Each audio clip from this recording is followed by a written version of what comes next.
नमस्कार साथियों, मैं आशीष सुमन श्रीवास्तव स्वागत करता हूं आपका इस वीडियो में। आज के हमारे इस वीडियो के माध्यम से बिहार बोर्ड कक्षा 12वीं के विषय राजनीति शास्त्र, जो क्रमशः दो भागों में विभाजित है, भाग अ स्वतंत्रता के समय से भारतीय राजनीति और भाग ब समकालीन विश्व राजनीति। तो आज के हमारे इस वीडियो के माध्यम से बिहार बोर्ड कक्षा 12वीं के विषय राजनीति शास्त्र के भाग अ स्वतंत्रता के समय से भारतीय राजनीति के अध्याय 6 संवैधानिक व्यवस्था का संकट से संबंधित सभी महत्वपूर्ण वस्तुनिष्ठ प्रश्न और उनके उत्तर पर गौर करेंगे। तो चलिए वीडियो को आगे बढ़ाते हैं और बिहार बोर्ड कक्षा 12वीं के विषय राजनीति शास्त्र के अध्याय 6 संवैधानिक व्यवस्था का संकट से संबंधित सभी महत्वपूर्ण वस्तुनिष्ठ प्रश्न और उनके उत्तर पर गौर करते हैं। तो चलिए, हमारा पहला प्रश्न है कि भारत में प्रतिबद्ध नौकरशाही के विचार का समर्थन किसने किया। तो हम आपको बता दें कि भारत में प्रतिबद्ध नौकरशाही के विचार का समर्थन इंदिरा गांधी ने किया। तो इस प्रकार से हम कह सकते हैं कि प्रश्न संख्या 1 का जो सही उत्तर है वो ऑप्शन द इंदिरा गांधी होगा। अब आगे बढ़ते हैं, यानी कि प्रश्न संख्या 2 की ओर।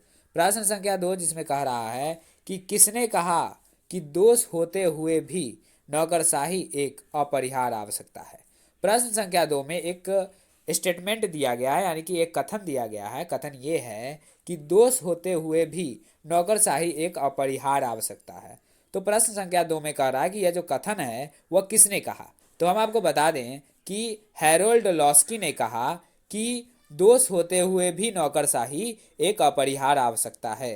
तो इस प्रकार से हम कह सकते हैं कि प्रश्न संख्या 2 का जो सही उत्तर है वो ऑप्शन स हैरोल्ड लॉस्की होगा। अब आगे बढ़ते हैं, यानी कि प्रश्न संख्या 3 की ओर। प्रश्न संख्या 3 जिसमें कह रहा है कि किस प्रधानमंत्री के समय में यह बात उठी कि जज के पद पर नियुक्ति से पूर्व उस व्यक्ति के सामाजिक दर्शन को देखा जाना चाहिए। तो हम आपको बता दें कि प्रधानमंत्री इंदिरा गांधी के समय में यह बात उठी कि जज के पद पर नियुक्ति से पूर्व उस व्यक्ति के सामाजिक दर्शन को देखा जाना चाहिए। तो इस प्रकार से हम कह सकते हैं कि प्रश्न संख्या 3 का जो सही उत्तर है वो ऑप्शन स इंदिरा गांधी होगा। अब आगे बढ़ते हैं, यानी कि प्रश्न संख्या 4 की ओर। प्रश्न संख्या 4 जिसमें कह रहा है कि नवनिर्माण आंदोलन का नेतृत्व किसने किया। नीचे 4 ऑप्शन दिए गए हैं, उनमें से नवनिर्माण आंदोलन का नेतृत्व किसने किया। तो हम आपको बता दें कि नीचे जो 4 ऑप्शन दिया गया है उनमें से जयप्रकाश नारायण ने नवनिर्माण आंदोलन का नेतृत्व किया। तो इस प्रकार से हम कह सकते हैं कि प्रश्न संख्या 4 का जो सही उत्तर होगा वो ऑप्शन स जयप्रकाश नारायण होगा। अब आगे बढ़ते हैं, यानी कि प्रश्न संख्या 5 की ओर। प्रश्न संख्या 5 जिसमें कह रहा है कि नवनिर्माण आंदोलन किस राज्य में विफल हुआ। तो हम आपको बता दें कि नवनिर्माण आंदोलन जो है वो बिहार राज्य में विफल हुआ। तो इस प्रकार से हम कह सकते हैं कि प्रश्न संख्या 5 का जो सही उत्तर है वो ऑप्शन द बिहार होगा। अब आगे बढ़ते हैं, यानी कि प्रश्न संख्या 6 की ओर। प्रश्न संख्या 6 जिसमें कह रहा है कि जब जनता पार्टी की सरकार बनी तो प्रधानमंत्री का पद किसे मिला। तो हम आपको बता दें कि जब जनता पार्टी की सरकार बनी तो प्रधानमंत्री का पद मोरारजी देसाई को मिला। तो इस प्रकार से हम कह सकते हैं कि प्रश्न संख्या 6 का जो सही उत्तर है वो ऑप्शन अ मोरारजी देसाई होगा। अब आगे बढ़ते हैं, यानी कि प्रश्न संख्या 7 की ओर। प्रश्न संख्या 7 जिसमें कह रहा है कि जनता पार्टी की सरकार के समय में किसे विशेषाधिकार हनन के आरोप पर लोकसभा की सदस्यता से वंचित किया गया। तो हम आपको बता दें कि जनता पार्टी की सरकार के समय इंदिरा गांधी को विशेषाधिकार हनन के आरोप पर लोकसभा की सदस्यता से वंचित किया गया। तो इस प्रकार से हम कह सकते हैं कि प्रश्न संख्या 7 का जो सही उत्तर है वो ऑप्शन द इंदिरा गांधी होगा। अब आगे बढ़ते हैं, यानी कि प्रश्न संख्या 8 की ओर। प्रश्न संख्या 8 जिसमें कह रहा है कि नागरिक स्वतंत्रता संघ से किसका नाम जुड़ा है। नीचे 4 ऑप्शन दिए गए हैं, उनमें से नागरिक स्वतंत्रता संघ से किसका नाम जुड़ा है। तो हम आपको बता दें कि नीचे जो 4 ऑप्शन दिए गए हैं उनमें से वी.एम. तारकुंडे का नाम नागरिक स्वतंत्रता संघ से जुड़ा है। तो इस प्रकार से हम कह सकते हैं कि प्रश्न संख्या 8 का जो सही उत्तर है वो ऑप्शन अ वी.एम. तारकुंडे होगा। अब आगे बढ़ते हैं, यानी कि प्रश्न संख्या 9 की ओर। प्रश्न संख्या 9 जिसमें कह रहा है कि भारतीय संविधान में 42वां संशोधन कब हुआ। तो हम आपको बता दें कि भारतीय संविधान में 42वां संशोधन सन 1976 ईस्वी में हुआ। तो इस प्रकार से हम कह सकते हैं कि प्रश्न संख्या 9 का जो सही उत्तर है वो ऑप्शन ब 1976 में होगा। अब आगे बढ़ते हैं, यानी कि प्रश्न संख्या 10 की ओर। प्रश्न संख्या 10 जिसमें कह रहा है कि 1977 के लोकसभा चुनावों में किस पार्टी को सबसे ज्यादा स्थान मिले। तो हम आपको बता दें कि 1977 के लोकसभा चुनावों में जनता पार्टी को सबसे ज्यादा स्थान मिले। तो इस प्रकार से हम कह सकते हैं कि प्रश्न संख्या 10 का जो सही उत्तर है वो ऑप्शन ब जनता पार्टी होगा। अब आगे बढ़ते हैं यानी कि प्रश्न संख्या 11 की ओर।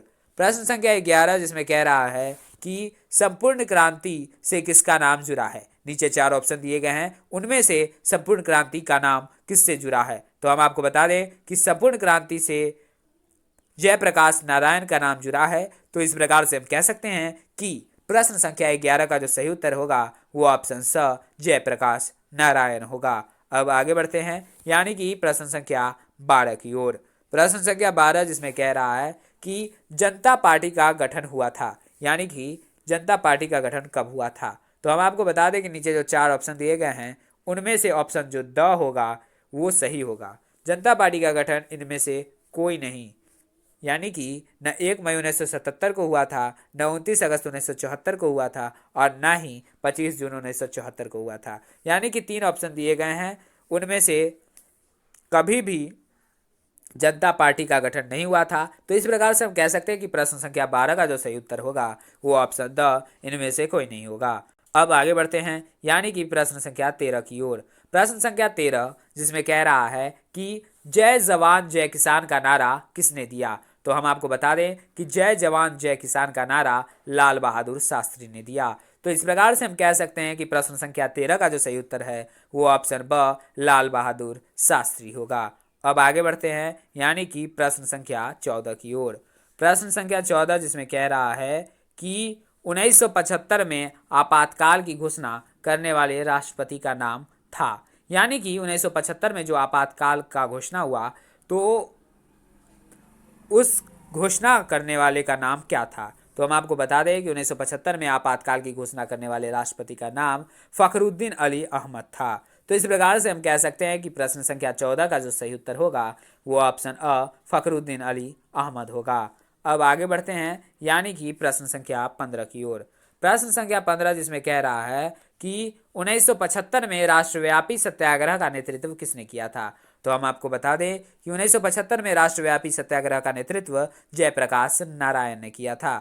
तो इस प्रकार से हम कह सकते हैं कि प्रश्न संख्या 15 का जो सही उत्तर होगा वो ऑप्शन अ जयप्रकाश नारायण ने होगा। अब आगे बढ़ते हैं यानी कि प्रश्न संख्या 16 की ओर। प्रश्न संख्या 16 जिसमें कह रहा है कि भारत में संविधान के किस अनुच्छेद के तहत वित्तीय आपातकाल लगाया जाता है। तो हम आपको बता दें कि भारत में संविधान के अनुच्छेद 360 के तहत वित्तीय आपातकाल लगाया जाता है। तो इस प्रकार से हम कह सकते हैं कि प्रश्न संख्या 16 का जो सही उत्तर है वो ऑप्शन स अनुच्छेद 360 होगा। अब आगे बढ़ते हैं यानी कि प्रश्न संख्या 17 की ओर। प्रश्न संख्या 17 जिसमें कह रहा है कि देश में आंतरिक गड़बड़ी के कारण संकटकालीन स्थिति की घोषणा कब की गई। तो हम आपको बता दें कि देश में आंतरिक गड़बड़ी के कारण संकटकालीन स्थिति की घोषणा सन 1975 ईस्वी में की गई। तो इस प्रकार से हम कह सकते हैं कि प्रश्न संख्या 17 का जो सही उत्तर है वो ऑप्शन अ 1975 में होगा। अब आगे बढ़ते हैं यानी कि प्रश्न संख्या 18 की ओर। प्रश्न संख्या 18 जिसमें कह रहा है कि भारतीय जनता पार्टी किस पार्टी का नया नाम है। तो हम आपको बता दें कि भारतीय जनता पार्टी जो है वो भारतीय जनसंघ का नया नाम है। तो इस प्रकार से हम कह सकते हैं कि प्रश्न संख्या 18 का जो सही उत्तर है वो ऑप्शन अ भारतीय जनसंघ होगा। भारतीय जनता पार्टी जो है वो भारतीय जनसंघ पार्टी का नया नाम है। अब आगे बढ़ते हैं यानी कि प्रश्न संख्या 19 की ओर। प्रश्न संख्या 19 इसमें कह रहा है कि संपूर्ण क्रांति आंदोलन का नेतृत्व किसने किया। नीचे 4 ऑप्शन दिए गए हैं उनमें से संपूर्ण क्रांति आंदोलन का नेतृत्व किसने किया। तो हम आपको बता दें कि नीचे जो 4 ऑप्शन दिए गए हैं उनमें से संपूर्ण क्रांति आंदोलन का नेतृत्व जयप्रकाश नारायण ने किया। तो इस प्रकार से हम कह सकते हैं कि प्रश्न संख्या 19 का जो सही उत्तर है वो ऑप्शन स जयप्रकाश नारायण होगा। अब आगे बढ़ते हैं यानी कि प्रश्न संख्या 20 की ओर। प्रश्न संख्या 20 जिसमें कह रहा है कि 1977 में जनता पार्टी के शासन में प्रधानमंत्री कौन बना। तो हम आपको बता दें कि 1977 में जनता पार्टी के शासन में प्रधानमंत्री मोरारजी देसाई बने। तो इस प्रकार से हम कह सकते हैं कि प्रश्न संख्या 20 का जो सही उत्तर है वो ऑप्शन स मोरारजी देसाई होगा। अब आगे बढ़ते हैं यानी कि प्रश्न संख्या 21 की ओर। प्रश्न संख्या 21 जिसमें कह रहा है कि भारतीय संविधान के किस अनुच्छेद के तहत या अंतर्गत राष्ट्रीय आपातकाल लगाया जा सकता है। तो हम आपको बता दें कि भारतीय संविधान के अनुच्छेद 352 के तहत राष्ट्रीय आपातकाल लगाया जा सकता है। तो इस प्रकार से हम कह सकते हैं कि प्रश्न संख्या 21 का जो सही उत्तर है वो ऑप्शन अ अनुच्छेद 352 होगा। अब आगे बढ़ते हैं यानी कि प्रश्न संख्या 22 की ओर। प्रश्न संख्या 22 इसमें कह रहा है कि भारतीय संविधान के किस अनुच्छेद में न्यायिक पुनर्विलोकन की शक्ति अंतर्निहित है। तो हम आपको बता दें कि भारतीय संविधान के अनुच्छेद 72 में न्यायिक पुनर्विलोकन की शक्ति अंतर्निहित है। तो इस प्रकार से हम कह सकते हैं कि प्रश्न संख्या 22 का जो सही उत्तर है वो ऑप्शन स अनुच्छेद 72 होगा। अब आगे बढ़ते हैं यानी कि प्रश्न संख्या 23 की ओर। प्रश्न संख्या 23 जिसमें कह रहा है कि बिहार में संपूर्ण क्रांति का नेतृत्व किसने किया। तो हम आपको बता दें नीचे जो 4 ऑप्शन दिए गए हैं उनमें से जयप्रकाश नारायण ने बिहार में संपूर्ण क्रांति का नेतृत्व किया। तो इस प्रकार से हम कह सकते हैं कि प्रश्न संख्या 23 का जो सही उत्तर है वो ऑप्शन द जयप्रकाश नारायण होगा। अब आगे बढ़ते हैं यानी कि प्रश्न संख्या 24 की ओर। प्रश्न संख्या 24 इसमें कह रहा है कि किस वर्ष श्रीमती इंदिरा गांधी ने आपातकाल की घोषणा की। तो हम आपको बता दें कि सन 1975 में श्रीमती इंदिरा गांधी ने आपातकाल की घोषणा की। तो इस प्रकार से हम कह सकते हैं कि प्रश्न संख्या 24 का जो सही उत्तर है वो ऑप्शन 1975 ईस्वी होगा। अब आगे बढ़ते हैं यानी कि प्रश्न संख्या 25 की ओर। प्रश्न संख्या 25 जिसमें कह रहा है कि केंद्र में जनता पार्टी किस वर्ष सत्ता में आई।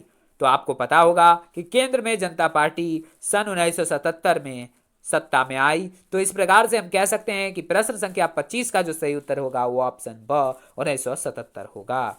केंद्र में जनता पार्टी 1977 में सत्ता में आई। अब आगे बढ़ते हैं यानी कि प्रश्न संख्या 26 की ओर।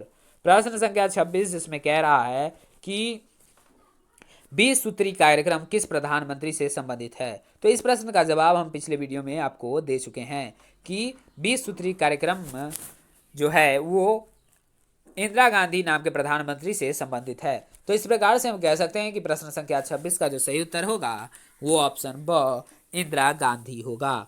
अब आगे बढ़ते हैं यानी कि प्रश्न संख्या 27 की ओर, जो इस वीडियो और इस अध्याय का अंतिम महत्वपूर्ण वस्तुनिष्ठ प्रश्न है, जिसमें कह रहा है कि 1974 में रेल हड़ताल के नेता कौन थे। नीचे 4 ऑप्शन दिए गए हैं उनमें से 1974 की रेल हड़ताल के नेता कौन थे। तो हम आपको बता दें कि 1974 की रेल हड़ताल के नेता निम्न में से जॉर्ज फर्नांडिस थे। तो इस प्रकार से हम कह सकते हैं कि प्रश्न संख्या 27 का जो सही उत्तर है वो ऑप्शन स जॉर्ज फर्नांडिस होगा।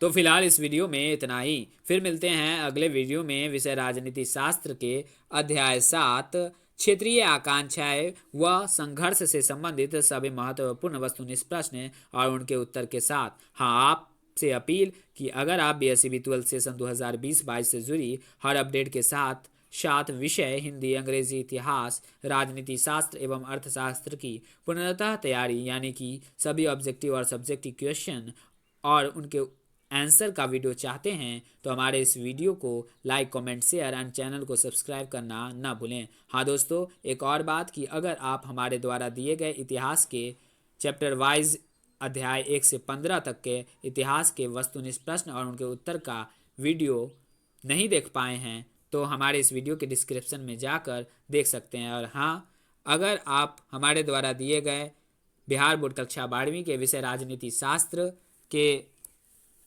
अध्याय 1, 2, 3, 4, 5 के ऑब्जेक्टिव क्वेश्चन और उनके आंसर का वीडियो नहीं देख पाए हैं तो हमारे डिस्क्रिप्शन में जाकर देख सकते हैं। तो धन्यवाद। फिर मिलते हैं अगले वीडियो में बिहार बोर्ड कक्षा 12वीं के विषय राजनीति शास्त्र के भाग अ स्वतंत्रता के समय से भारतीय राजनीति के अध्याय 7 क्षेत्रीय आकांक्षाएं व संघर्ष से संबंधित सभी महत्वपूर्ण वस्तुनिष्ठ प्रश्न और उनके उत्तर के साथ। धन्यवाद।